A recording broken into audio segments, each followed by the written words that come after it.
I should say in the temporal state, when I'm going about my daily business, I can tap into, at will, those feelings and those impressions that I get from meditation. And when you're getting ready to go to bed at night, you lay your head on the pillow and you try to go to sleep, your brain's going like a ratchet wrench, ratchet, all these thoughts running around your brain.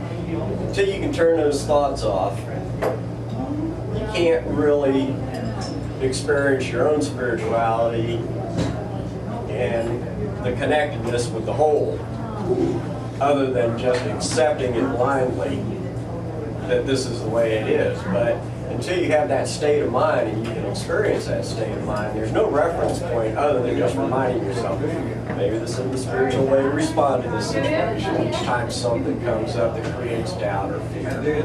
But once you get into that state of mind where the brain shuts up, then you have that point of reference. Every time doubt, fear, whatever, all these other emotions that come from the thoughts come in, you have that point of reference. It quiets the mind, and now you're open to respond in a spiritual fashion. And from that moment on. So you can say you actually can shut off your thoughts? Yep. It's really easy. I don't want to say it's really easy, but the techniques are really simple. And once you've done it, then it's that much easier, and you can almost literally pop in and out.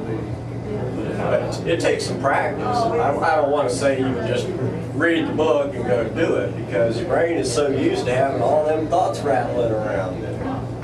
But basically, it's just give the brain something to think about, like a memorized poem, what they call a mantra. Yeah.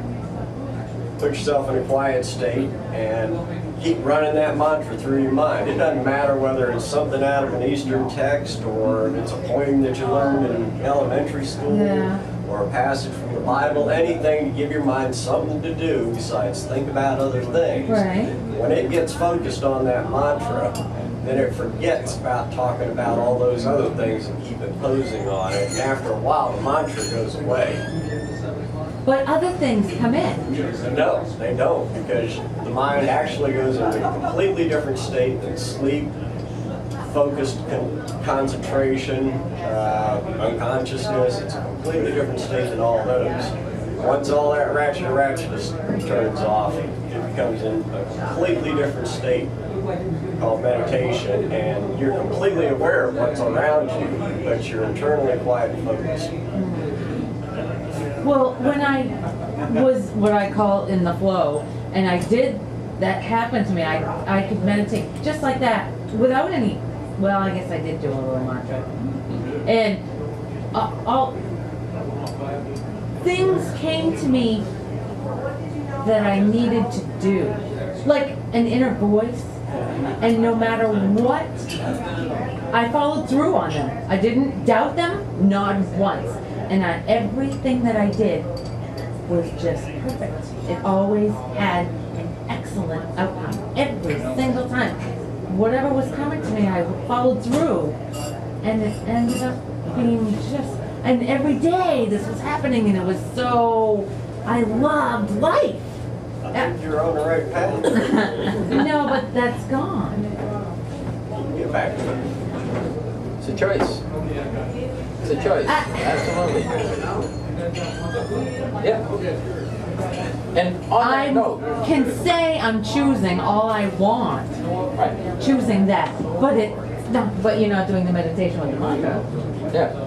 You're not doing the work. You're not doing the work You're to right. get yourself back into that same vibrational resonance that's going to bring that experience. Because when I do sit down and meditate, it's not the same anymore. So I'm judging it as I'm doing something wrong. Could be. I know that. It's just techniques that allow that experience to arise. And like Mickey said, you can't force it. You can't force it. You can't really fight it.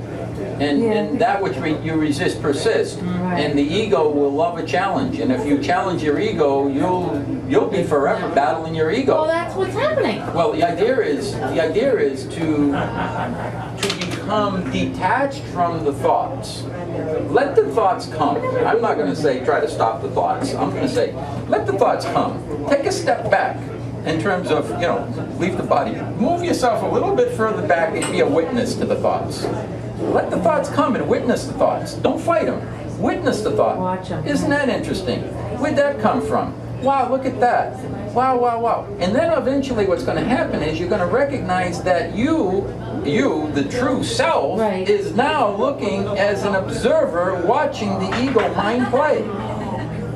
Now, once you become aware of that, you become that much more empowered to become aware as you're walking in the world, as you're interacting with people. And that's where the trusting This comes is in. where trust that part of self that is the witness, Right. and awaken that witness that's within you. Because this is actually what we're all in this world to become, is awakened. Right.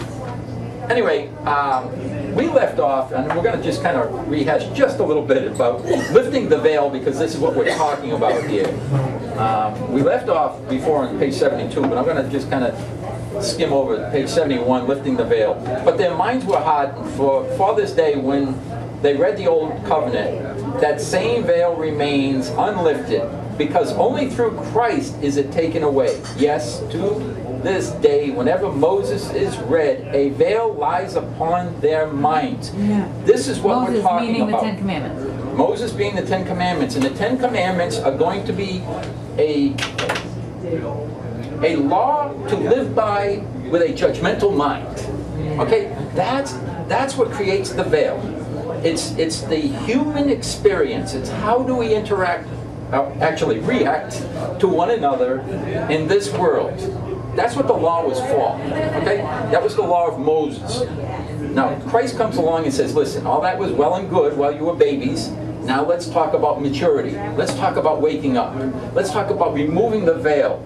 And we won't need these laws to live by. When you see everyone as a spiritual brother and sister, you don't have to judge them. You don't have to react to them. You don't have to respond to when someone slaps his cheek, you can turn this other one. You don't have to go and hit them back, and you don't need revenge, and you don't have to hold a grudge. You don't need all that stuff, because you're spiritually discerning this moment. It's a whole different experience. And that's what Christ was talking about, lifting the veil. That's lifting the veil. In the Bhagavad Gita, as I said, I picked this up tonight. I didn't know I was going to do this, but I came in here, I grabbed this, and I opened it up, and I said, okay, this is what we're going to maybe incorporate in here, because I like to bring everything together. It's not just this, or the Bible, or this, but it's all. And basically, when you get truth, you're going to find it's universal. If it's not universal, you haven't found truth. And in the Bhagavad Gita, it says this: book knowledge without realization of the supreme truth is useless. It's useless. You can study from now until for all of eternity. You can become a master. You can get a PhD and all these different things. And until you understand the supreme truth, it's really useless from the spiritual view. And this is one of the things that the Bible talks about. And it says you must become a fool to this world. You must become a fool. The things of this world. That's where Madman comes in. That's what it meant. No, that's it. Anyway. No one can understand the transcendental nature of the name, form, and quality and pastimes of Krishna through his materially contaminated senses. Okay? Got this? Our materially contaminated senses. What are our material senses?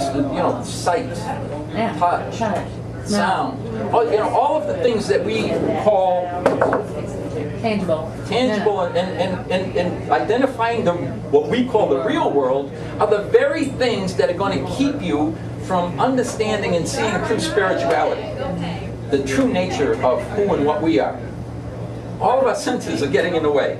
Now that's very difficult for us as human beings to forego our attachment to the senses, because that's how we validate everything. This is real. I can touch it. That's real. I can smell. And those are the things that are going to get in your way. It's very interesting. Only when one becomes spiritually saturated by the transcendental service to the Lord are the transcendental name, form, quality, and pastimes of the Lord revealed to him. Okay, what is that basically saying? It's saying, when you live, breathe, and think God, when you live, breathe, and think Spirit, then it becomes aware, you become aware of Spirit, because that's what you're experiencing. You're experiencing that which you are being. Be the change you would wish to see in the world. As you are being, you are experiencing. Duh. You know, I'm not experiencing my addiction to alcohol when I am living in the world, and I'm not having a problem. I am interacting from a spiritual view, and I'm serving God, and I'm doing day-to-day, moment by moment. The alcohol, I can take a drink. It's not a problem. I don't need it. But now, put that aside and go back into my human experience. I need a drink. I need a lose. You know, I'm an alcoholic. I'll always be an alcoholic. You know, now that thought, that belief becomes the extent of my experience. I believe I'm an alcoholic. I'm going to be an alcoholic. I'm not going to be spiritually enlightened. I can't. I'm too busy. I'm busy with my shit. All my belief systems. Easy stuff. Yeah, easy for you to say. The Bhagavad Gita is the science of Krishna consciousness. Okay, so you asked me what this is. Here's what it is. It's the science of Krishna consciousness. Or another thing, it's the science of God consciousness. No one can become Krishna conscious simply by mundane scholarship. One must be fortunate enough to associate with a person who is in supreme consciousness. Is that you for us? A Krishna conscious person has realized knowledge by the grace of Krishna, because he is satisfied with pure devotional service. He no longer has an attachment to the things of the world. Devotional service. He's serving God alone. What did Christ tell us? What was one of the last commandments? Here's one of the commandments Jesus left. He said, look, love God with your whole heart, your whole mind, your whole soul, and Him alone you should serve. What's left over? What more could you do with your life than serve God with your whole heart, your whole mind, your whole soul? What that would mean then is, I walk, talk, and be in this world to serve God. That's why I'm here. Now, how can I plan out my future? How can I plan out that new estate I've always wanted to build? How can I get that Learjet that I always had in the back of my mind? I want this Learjet. I mean, they may come to me because God may find that that's going to serve. But I can't hold that as my treasure. You see, the moment I hold that as my treasure, I'm not serving God with my whole heart, my whole mind, my whole soul. What I'm saying is, I got my agenda. You get whatever I have left over. You get when I have a free moment. You get if I have any spare change. You get that. That's what we give God our leftovers, basically, for the most part. This is saying, and God and Jesus talked about giving the whole. This talked about giving the whole. But it's saying you need to be with somebody who is already living that. To help you see the way. Yes, yeah, to help you understand that which we are moving towards. You're the only one I know that. That's great. By such perfect knowledge, one can remain steady in his convictions. But by academic knowledge, one is easily deluded and confused by apparent contradictions. Right? No, what? Easily deluded. Easily deluded by apparent contradictions. In other words, when we're what'd you say before that? What did I say before that? By such perfect knowledge, one can remain steady in his convictions. In other words, Angie's been talking about. Laurie's been talking about how do you stay there? Well, how do you stay there? You stay there by staying there. You stay there by focusing on you making this. Jesus said this, define your treasure. Define your treasure and then reach for it. Whatever it is. I know what the treasure is. You know what it is. I know exactly what it is. Then hold that treasure in your mind. Don't ever let it go. Put all your time, all your attention, all your thought, and all your being on it. guess what? You're going to experience it. If you forget, go back to it.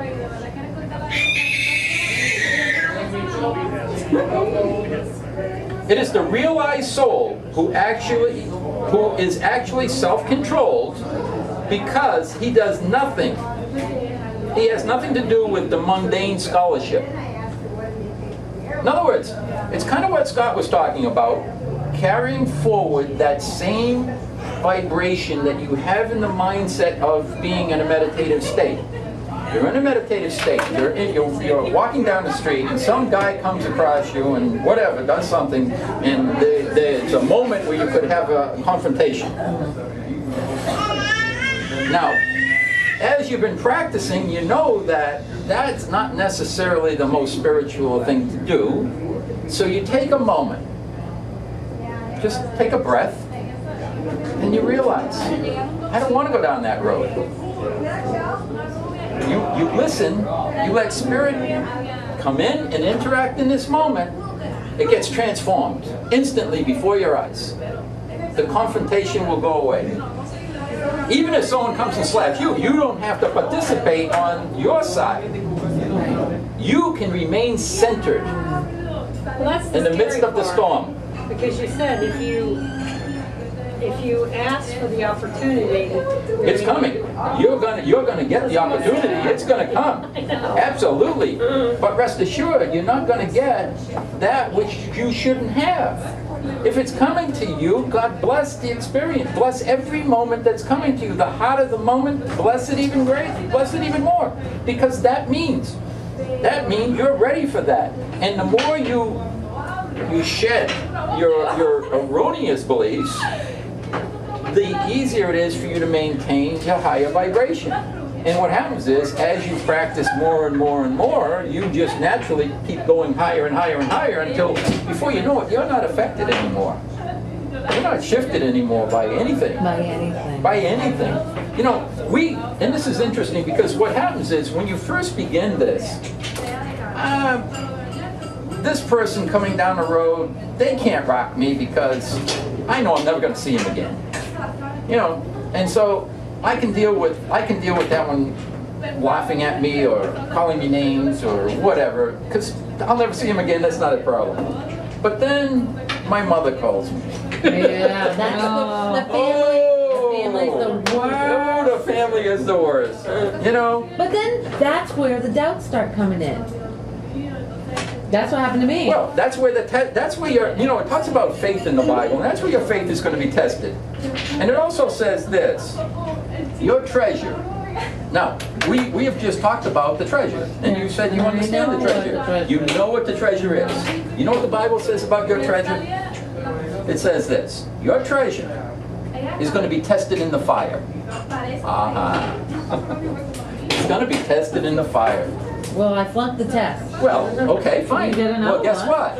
You're going to get forever tested, so it doesn't matter. No kidding. And you know what? You don't even have to pay to take it again. You know, a lot of times, like a real estate test, you flunk it, you got to pay and take it all over again, pay again, pay. Don't worry, you don't have to pay. You flunk a test, it's coming to you all automatic. I feel like I'm paying. No, you're not paying. I'm paying with the suffering. Well, yeah, but that's a choice. By realized knowledge, one becomes perfect. Right? Right. That's the way I felt. Perfect. So everything since then is not perfection. So I'm judging myself. By such perfect knowledge, one can remain steady in his convictions. But by academic knowledge, one is easily deluded and confused by apparent contradictions. It is the realized soul who is actually self-controlled because he has nothing to do with mundane scholarship. So in the world and not of the world. In the world, not of the world. That's what we talked about just a little bit ago. That's saying the exact same thing. Now it says this. This one I had a star on the first time I read it. I put a star right here. So it's got to be something. I thought at the moment was good. A person is said to be still further advanced when he regards all, the honest well-wisher, friends and enemies, the envious, relatives, the pious, the sinner, and those who are indifferent and impartial with an equal mind. Wow. No judgment. No judgment. What did Jesus say? Judge not, lest ye be judged. You be judged with the exact measure used, because your judgment is self-condemning. Your judgment is pulling you from that perfected state, from that peace that you had, and you got to live your judgment. And That person didn't make you judge. You make yourself judge. And it's automatic. It's not automatic. You made it automatic. You have been conditioned. You conditioned yourself. I not automatic. conditioned myself. It's not automatic. Well, our environment, your parents conditioned you, you know. Well, yeah, but the point is this: it's automatic. Is it has to happen? It doesn't have to happen. It's a programmed response that you have embraced. That's what it is. It's a programmed response, and you That programmed I yourself. have embraced, not consciously. Well, no, I'm not saying you did it consciously, but now you must If I'd have undo known it. all this before, I would never have We consciously. really need to see a child, a group of children, you know, kids raised where they were taught that, and to see how their life turned out. Exactly. That would be. That would be really cool. Deepak Chopra and Wayne Dyer talked about doing that sometime, taking some orphan kids and raising them without judgment and all. Well, yeah, you have a whole different experience. Yeah. I don't know. Well, they'd have to not go to school because they're going to get it there. Right. You know, You'd have to. completely out of society to. Anybody ever see Twins with Arnold Schwarzenegger? Yeah. You remember Arnold said I was brought up on this island in Fiji, and I was given love and blah blah blah, and that's why he turned out. Yeah. And Danny DeVito, well, he was brought up with no love, and he was brought up in an orphanage, and that's why you know, he had turned no into this scruples, degenerate and because of the environment. Hey, but also remember this, just as Scott was talking about energies, okay?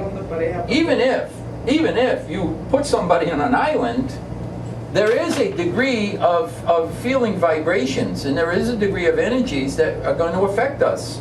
We are affected. Well, because that's the to some 100th degree. monkey thing too. It's a just the 100th other monkey way. thing. Yes. Yeah. Yes, because we're not alone. No man Collective. is an island. We are all interconnected. Right. But we're not only, remember this, you're not only, let's say this is the world here, and this world is basically asleep.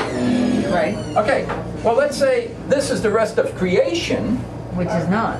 and we have all of the degrees of Oh, here we go. being asleep, right? Then I got those lines. You got those lines. Well, realize this, that you can tune into this, you could tune into this, you could tune into this, or you can tune into this. We can tune into all of it if we so choose. The Course in Miracles talks about the atonement. Right. Right? What is the atonement? At 1 minute. At one mint, and it's the individualized realization of this oneness. That would be atonement. Now, what do we have to wait for to have that experience? Remember what I just said earlier about the chicken and the egg? Right. The chick or the egg? Now, in terms of eternity,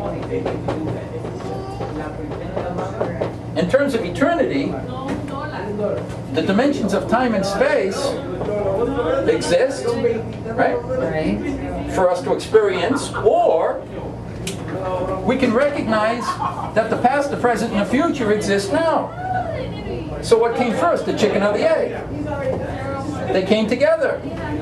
In terms of ultimate reality, then now. Now always is. So do I have to wait for the egg to turn into the chicken? No, the chicken already exists. Do I have to wait to become perfected? No, I'm already perfect. But we're waiting. We are waiting in a world because we believe in evolution. We believe we're not worthy. Lord, I am not worthy, but only say the word and I am healed.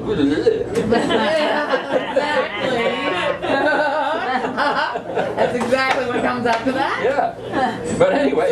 So it's true. The bottom line is we're not that peace of worthiness was the bottom line. That's what came to me when I was in the flow. It was gone. I didn't have that. I'm didn't not have worthy that. thing. It was gone. No, of course not. Why would you? God's not judging anyone or anything. If God's not If you had judging, it, you wouldn't have had the experience. so you had But that it experience came for a back. reason. Guess what? It will always come back. Now, Jesus said this. It will always come back when you call for it. Let me add that little bit. Jesus said this. No man takes my life. I lay it down freely. Okay? Remember hearing this? Yeah. No man takes my life. I lay it down freely. I can pick it up again. It comes back. I can take it up again. This is the commandment given me of the Father. Okay? He was talking about laying down the ego life. He's not talking about being nailed to a cross. Yeah, right now. He was talking about waking up and laying down his attachment to the human experience. Lay down my life freely. Okay, so what's so bad about the human experience? What's so bad about the human experience? Oh, the suffering in your mind. The suffering and the unworthiness stuff and the Which pain, causes the pain suffering. and look at our world. Why? I mean, first of all, if you could experience agape love, or you could experience eons of this, which would you choose? Oh, there's no question. And you say to choose. It's a choice. In reality, burns me up. in reality, there is no judge. You believe God's going to judge you?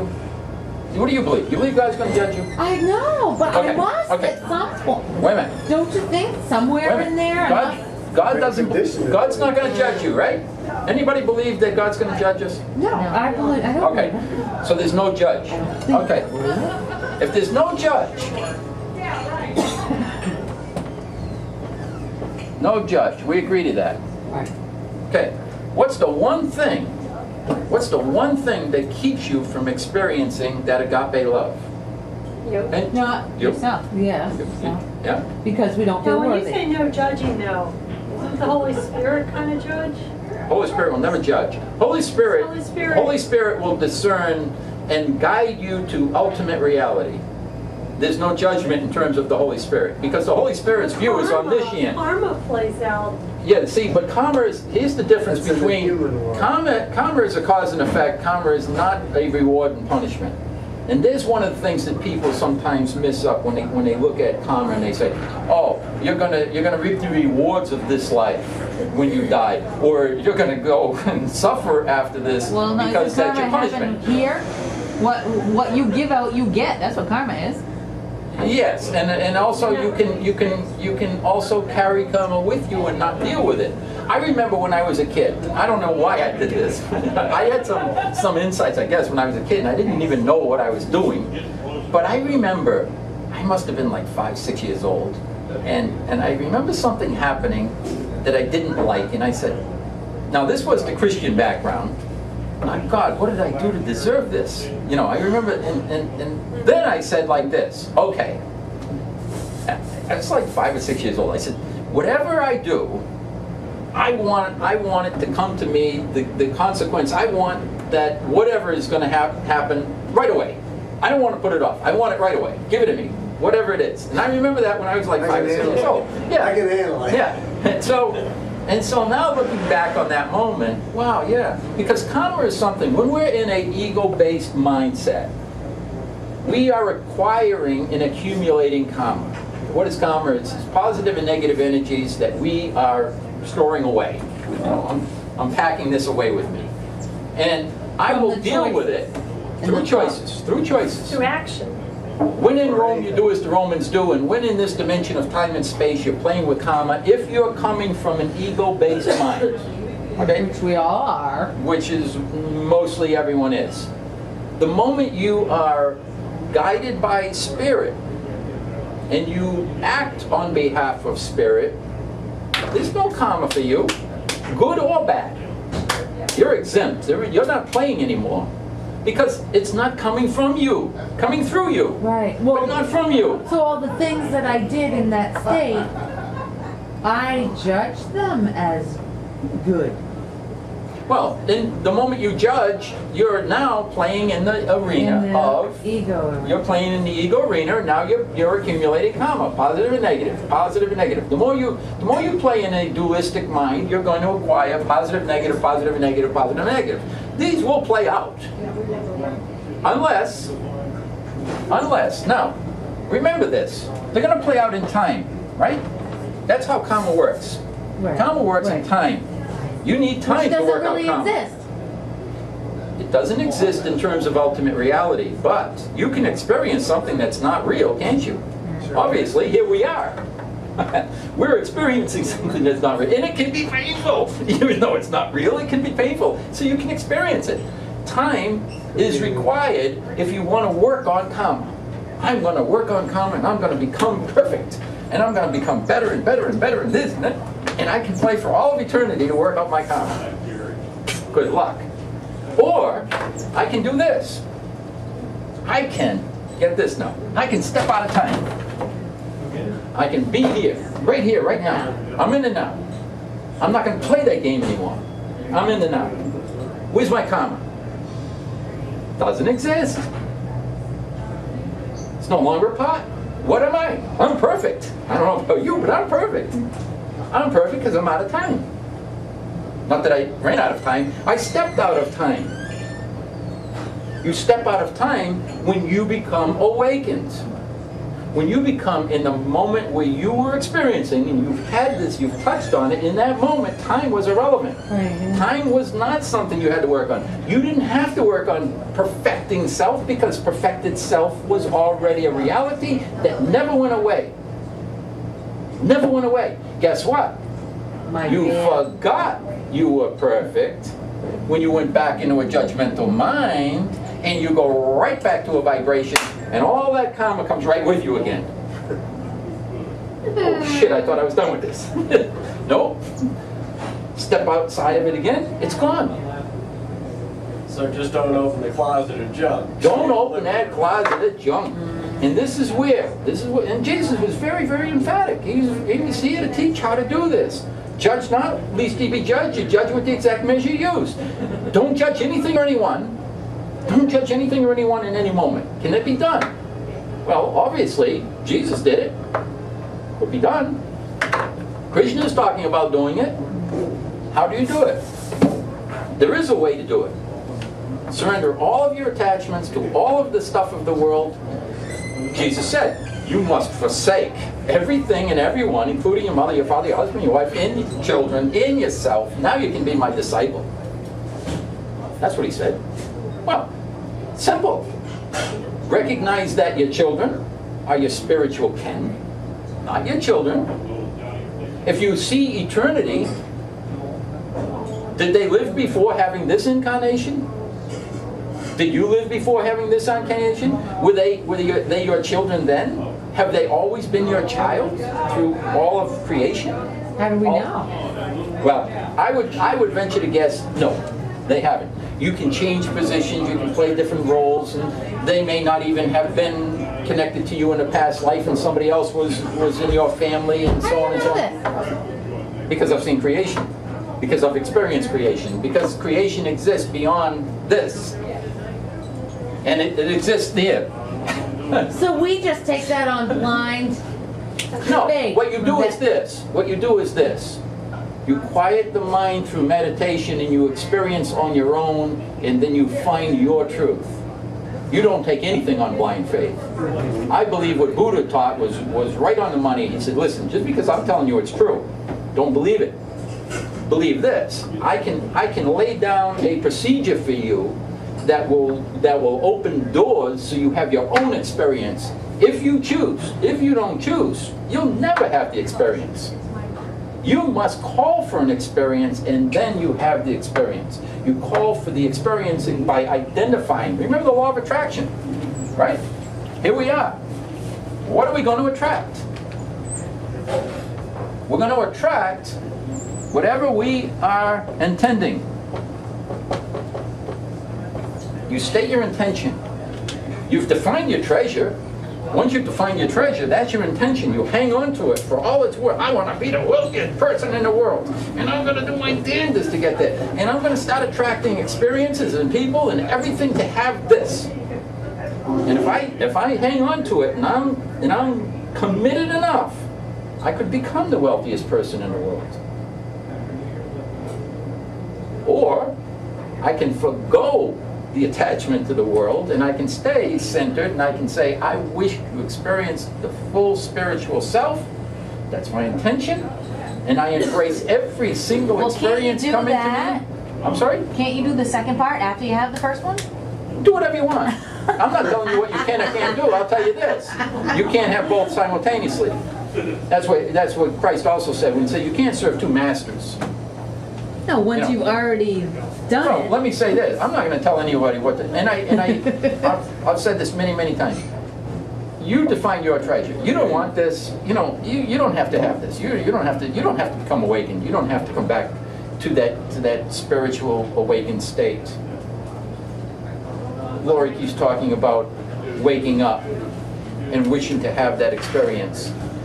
She don't have to, But I don't think I'll But- ever. if she wants to. If you have the thought Yeah, that if you will. you just, If you Honestly. want to, yeah. You can't have something that you deny that you can have, because the universe is going to agree with No, you. I mean, I don't think I'll ever stop Desiring? trying and desiring. Well, now, here you again. can't desire because Here that's again. it. You All right. create more desire. Here's your intention. Listen to your intention. Here's the universe. Here's what you're going to send out to the universe. Trying. Okay? You're sending this out to the universe. The universe is hearing you and giving you an experience that you're trying. You see the difference between trying and over here being. Being. You see why Gandhi said you must be the change you would wish to see in the world. If you're being, guess what you're experiencing? Take a wild guess. Just anything. What do you think you'd be experiencing if you were being? Being. Ah! But how do you? ding, ding, ding, ding, ding. It's already You been got answered. it. You have to do the meditation again. You have to accept the reality of that which you would wish to see. Gandhi said it best. You must be the change you would wish to see in the world. You had a glimmer of it, and you have an advantage over most of the people who walk through that door. Because they haven't had that glimmer. You've had it. I think it's worse. I really honestly think that when I was oblivious, didn't have any clue about this, I was going along in Ignorance my is little bliss, bubble. right? Exactly. Ignorance is bliss. I Yeah, really but you know what? You know what? You came into this world to be a way shower. You didn't have that experience. You didn't have that just to haphazardly have that experience. There is a transition happening in the world. There is. And people are either going to move from one dimension to another dimension, or they're going to wake up. Or they're going to actually go. You can go backwards too. I mean, don't think that people can't go backwards. I feel like I've gone People backwards. can. I went Well, backwards.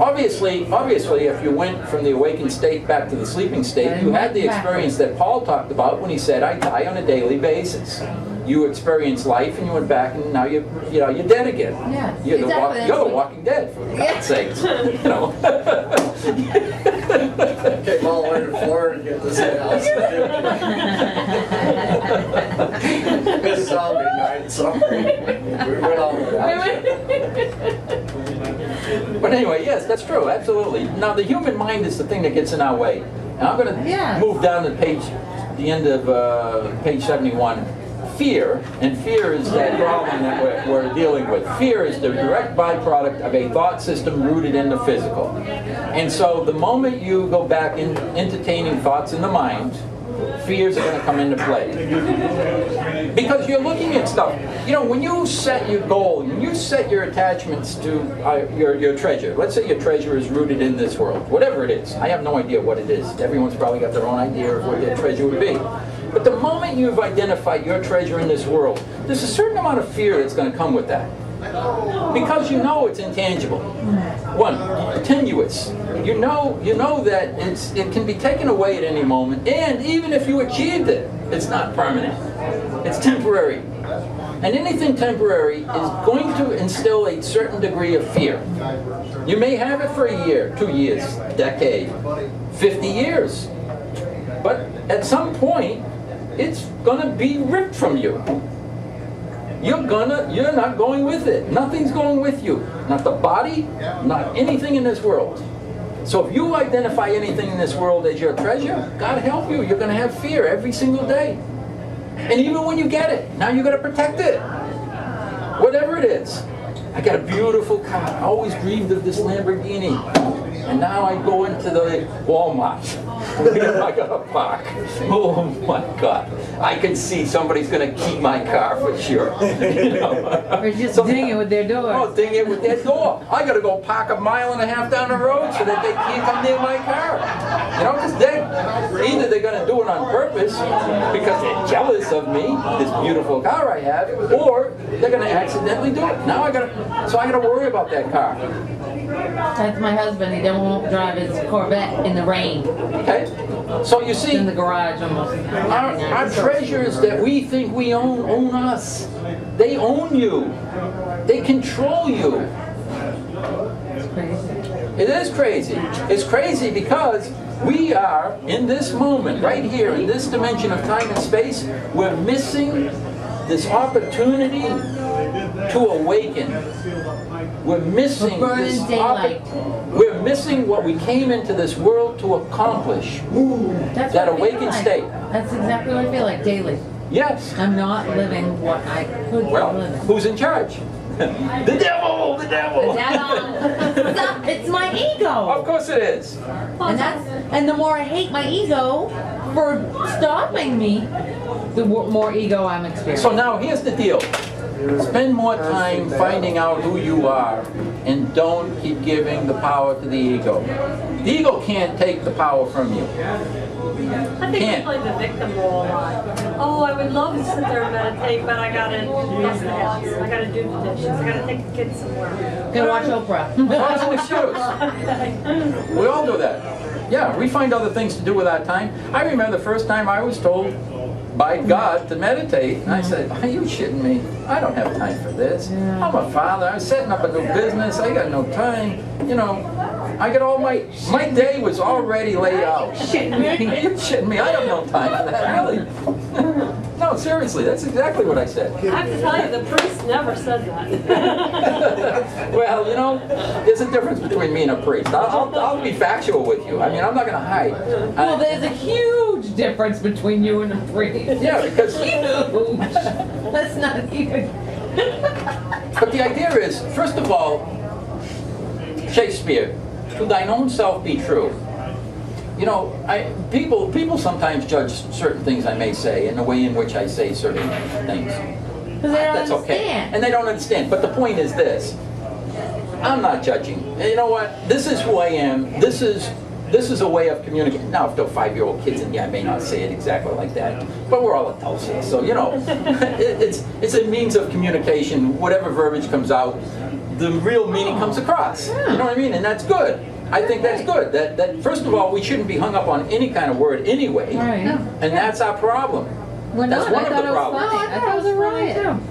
No, it's perfect. Yeah, but anyway. That's not a bad. No, it's not. We weren't No, judging and I it agree- no, that's a perfect. But we shouldn't judge it as a good thing. It's not good or bad. It was funny. One of the things that this book talks about here, right at the very beginning. I'm gonna show you something here. And this is a very, very. I'm sorry? Does that have a picture of what Krishna looks like? No, they don't have a picture of Krishna, but they do have this picture here. See this guy? You see this guy looking at the two images? Yeah. Right here, he's looking at this one here. This is the living in the dead, That's in the actually. light, okay. The light in the dark. The living in the dark. Okay. And the caption below this says, here's what it says. The blessed Lord said, the wise lament neither for the living nor the dead. Lament. We're not gonna worry about this or that. We're not gonna go through looking at things and trying to have all of these feelings about. We're gonna be detached from the living or the dead. It also says this: blessed is the one who remains centered. Doesn't say exactly remain centered, but I'm paraphrasing. Blessed is the one who remains centered amongst criticism or praise. Right. Okay? Right. When you are being, be.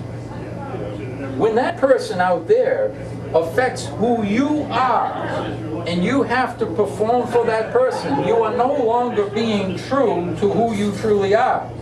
You're a performer now. You're an actor. Now you definitely have to go into a mind. When you go into the mind, let me see. What would they say if I said this?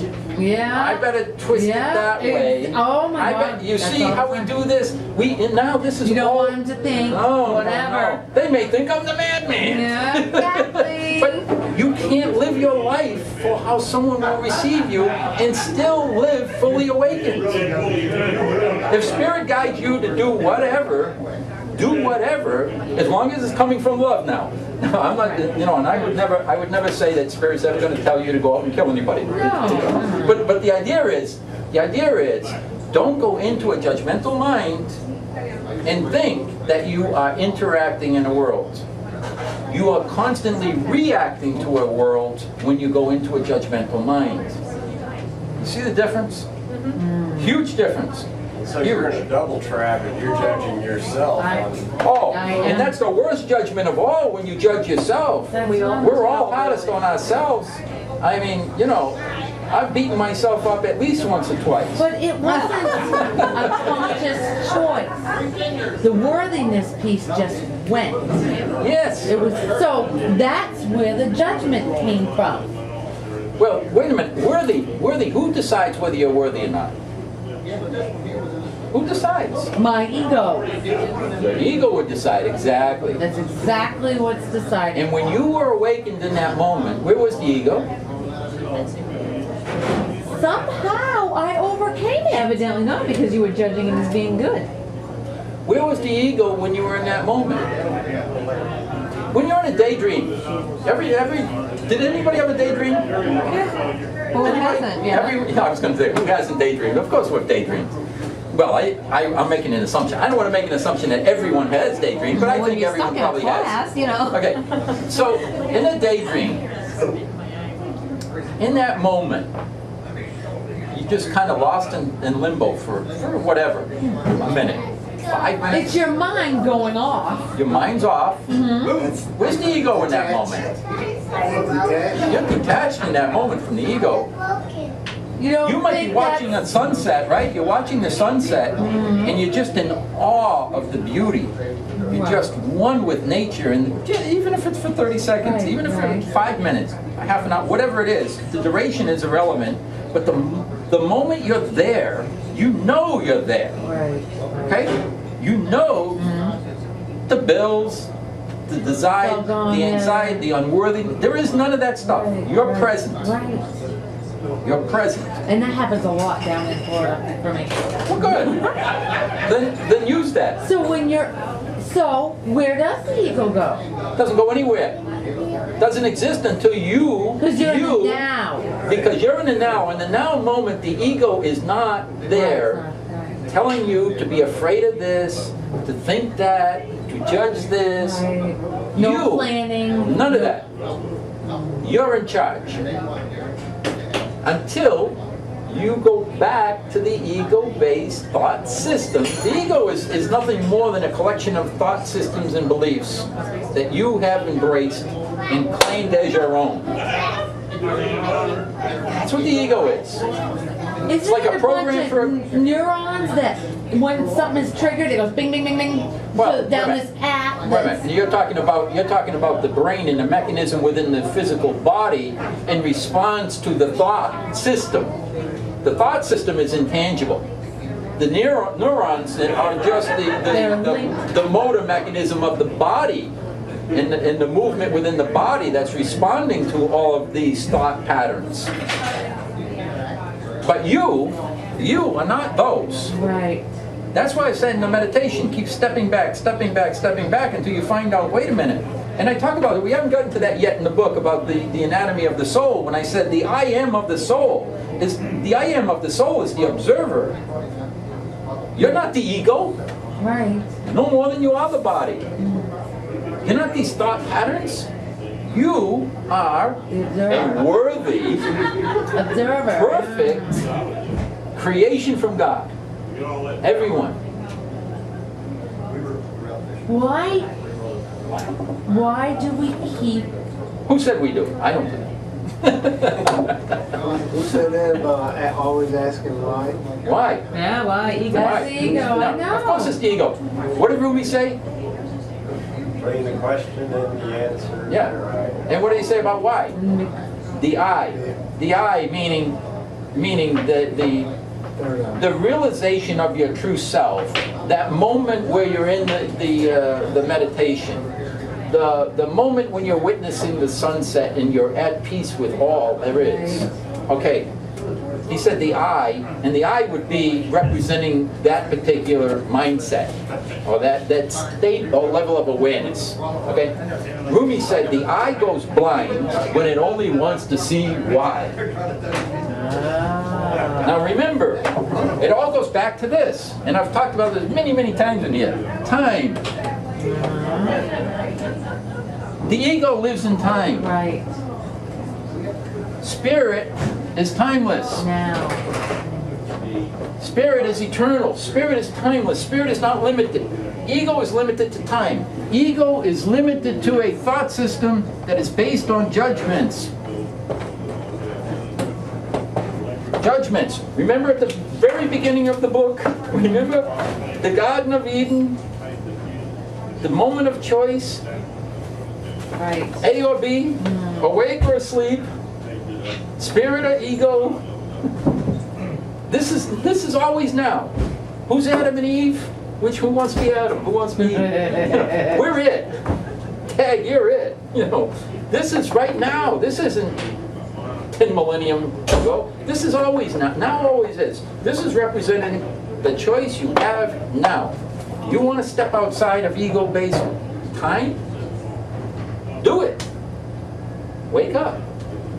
You want to stay and go to the next dimension of time and space. I'm going to become enlightened I'm going to move to a new dimension of time and space. I'm going to become psychic. I'm developing all these abilities, and I'm so much better than that one out there, and I'm so much better than this one, and I'm more powerful now, and I'm mastering the law of attraction, and I'm going to attract this and that, and I'm going to have all this stuff, and I'm going to be so good at all of this that I can come to here.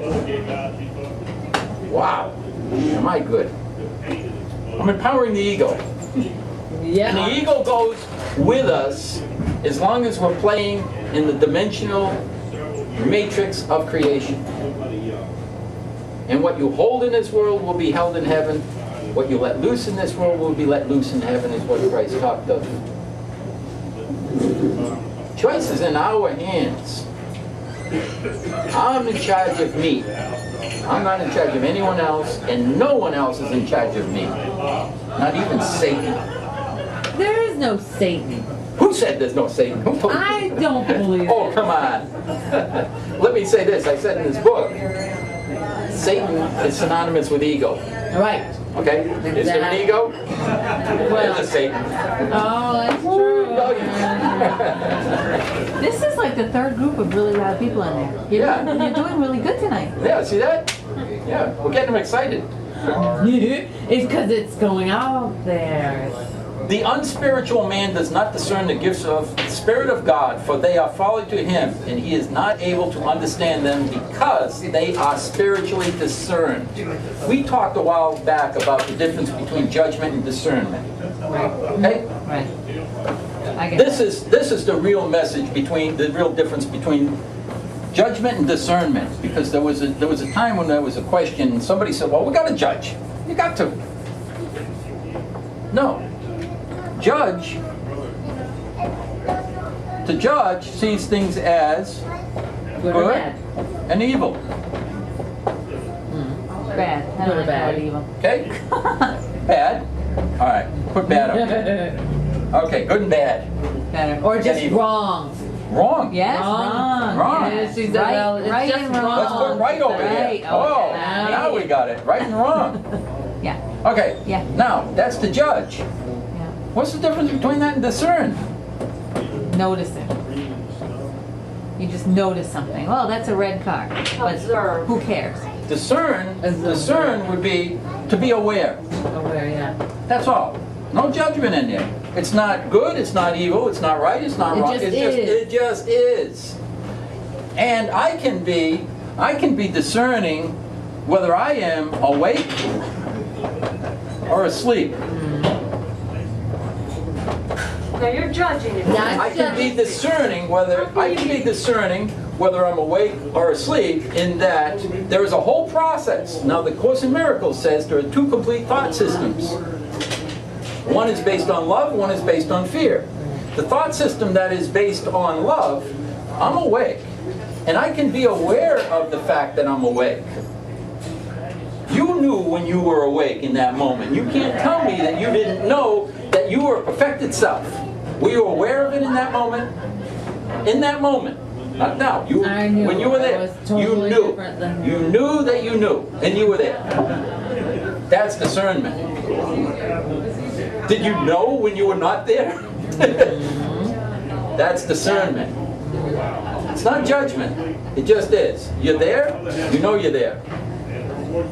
You're not, you know you're not. Now, once you say, because I was there, that was good, because I'm not now, that's bad. That's Now the you're judgment. into judging whether you, yeah, exactly. Good. Yeah, That is you it. see how there's a difference between There's- discerning right, and judging. right. You're putting a value on it, as opposed to, I'm there, I'm not. You know, it's Right. simple. There I'm not. And now, until you have that experience, you can't fully embrace these differences. You can't fully embrace them until you have your own experience. When you have your own experience, then this becomes much clearer. Yeah. Okay? Until then, it's kind of a vague, well, it's kind of, and I remember way back, I used to go to a Course in Miracles group, and they really would have trouble differentiating between discernment and judgment because they hadn't got beyond judgment. If you can't get beyond judgment, you can never get to discernment. You have to get beyond this to understand this. When you understand this, then you can see the difference between the two. Right? And it's an experiential thing. I can't take someone from that other room and bring them to experience these things No, through no. my experience. I Exactly, can't share yeah. that with them. That's why I started this with asking you if you can get any of this if you haven't had the experience. Well, let me say this. What came first, the chicken or the egg? I would say this to you. In terms of ultimate reality, I would have to say you can get this because you've already gotten it on one level. When you, as an individual, can accept that part of self over the lesser part of self, you have the experience. You're being it, then you're being it, right? Right. You're being it. If you're trying to be, you can't be because you're trying. Now, if I tell you, no, you can't have this experience until you've had the experience in this dimension, then I'm telling you, you'll never be able to achieve Right, this. That's not true. You can achieve this. You can achieve anything that you allow yourself to embrace as real and live that, you will experience it. It has to work that way because that's the way creation works. You stated your intention. Remember the energies that Scott was talking about, and those thought patterns, and those thought patterns go out into the universe, and the universe is going to respond to you, and you're going to have it. You're gonna keep Rest trying. assured, you will have it. But you must be the change. You must be very clear on your intentions, and you have to be specific, and it has to be what you're calling for. Not, well, once I remember this guy I was working with for a short time, he was telling me at one time, I'm going to go with you. We're going to take this to the world, the one out in California, the publicist. I'm behind you. We're going to do this. We're going to do webisodes. We're going to do da-da-da-da. We're going to do this documentary. And all I need, he said, was just a few months to get he says, I got to get my business together. I just need a few months to organize a few things. And then I'm there with you. Yeah. I said, yeah, okay. Right then I heard, yeah, okay, right, yeah, right. You're gonna get things ready, and when it's perfect, And it'll never be perfect. it'll never happen. And I knew instantly in that moment, the moment he said to me, as soon as just give me a few months, I said, okay, forget it. Yeah. If you're not ready, then it's not happening. It's not. You don't plan, I'm gonna do that, and then I'm gonna do it. Because then never comes. Right. It will never come. Now is now. Okay? If you're looking off into the future and you're projecting, I have to prepare, I have to prepare, I have to prepare. What is the universe hearing? I have to prepare, and you're going to constantly be preparing. That's exactly and what's over happening. and over and over until you get dizzy. I'm dizzy. When you're ready, you have to change the signal they're sending out. Because no one out there is in charge of your signal. You are. This is true of me too. I own my own. I look and I say, I have to be the change I wish to see, not in the world, but in me. And my experience within the world, I must be that. And I've said this many times. My mother read my first book. She said, if I live my life that way, the way you described, she said, I would be perfect and I wouldn't need to be in this world. Ding, ding, ding. Yeah. Well, if you know what it takes to live it, then why aren't you being that? I couldn't understand it. Well, actually, I could understand Yeah, it, but 'cause you've been there. I got it. Yeah, because I've been there. And yes, we have attachments to our particular belief system, to our form. Not consciously. Well, what is consciously? You would define consciously You to me. have these attachments, but you don't know it. You do, I You think. know it. I've been going to this class for 2 years, and I recognize it. Here and there, I will recognize it, or if we're doing something, I'll say, okay, this is a judgment, but here I go. You know? Yeah. So it's there, but it's. You've trained yourself to be unconscious. It's not that that's your natural state. Right, and you can train Okay? yourself to be You can conscious. you can untrain what you've trained yourself to do. No, it's not about untraining, it's about training yourself to be conscious. If you can train Well- yourself to be unconscious, you can train yourself to be Yeah, conscious. okay, you can. But in order to do that, you have to, and I talked about this in this book somewhere. I can't remember exactly where, because I wrote it in the other book, and I've talked about it several times. But the mind, that human mechanism that we call the brain, which you were talking about with the neurons and all this stuff and everything that's happening, like lightning, thought will always follow the path of least resistance. And we have made for ourselves a program. We all have our own. We've developed our own programs. Now, granted, we have help from all of our neighbors out there, all of their good intentions, and from our parents teaching us all of their Teachers, good intentions, and teaching us right and wrong, and teaching us to be fearful crossing the street, and whatever it is, doesn't matter. But the point is that